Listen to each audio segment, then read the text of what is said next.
ogumu ku mirimu egisinga obuzibu mu kitongole kya poliisi kwe kujoogerera naddala mu biseera nga bino buli omu bw'agitunuulira ng'ekitongole ekyeriisa enkuli mu kulinnyirira eddembe ly'obuntu.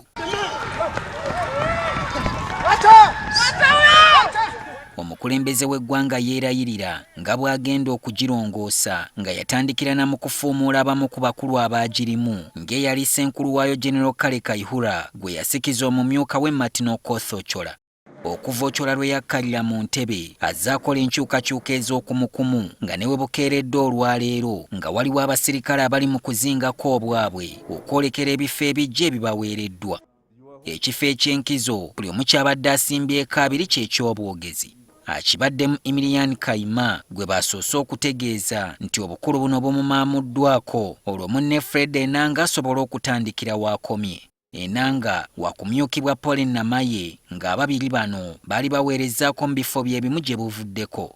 Patrick Onyango yabadde mu kifo Namaye kyazzeemu wabula nga ye mukama we yamugambye agende ku CPS ayingire woofiisi ebadde mu Lukowe Yesigire atandike okwogerera ekitundu kya Kampala n'emiriraano.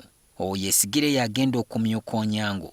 Enanga ne Namaye bwe baali bakyaweereza mu bifo bye bazzeemu mu 2016 mukama waabwe mu kiseera ekyo General Kale Kaihura yabambula obukulu buno n'abasikiza Andrew Felix Kaweesi. Kyokka Kaweesi ne bwe yatirimbulwa mu Maachi wa 2017 omukulu w'ekifo yakizzaamu Hassan Kasinje oluvannyuma naye n'akiggyibwako ne kikwasibwa Emilian Kaima naye ng'amayinja ge gaali ga wansi bw'ogeraageranya ku ga Enanga ne Namaye.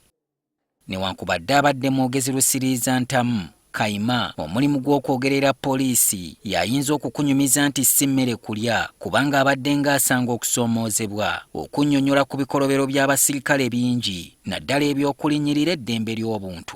Okumanya by'ayogera bibadde nga binyiiza ne bannansi.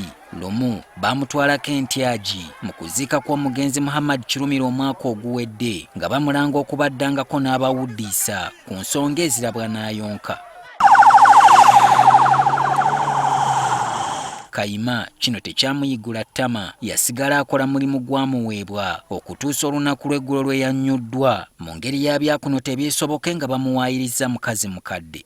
Solomon Kaweesa, NTV ku ssaawa emu.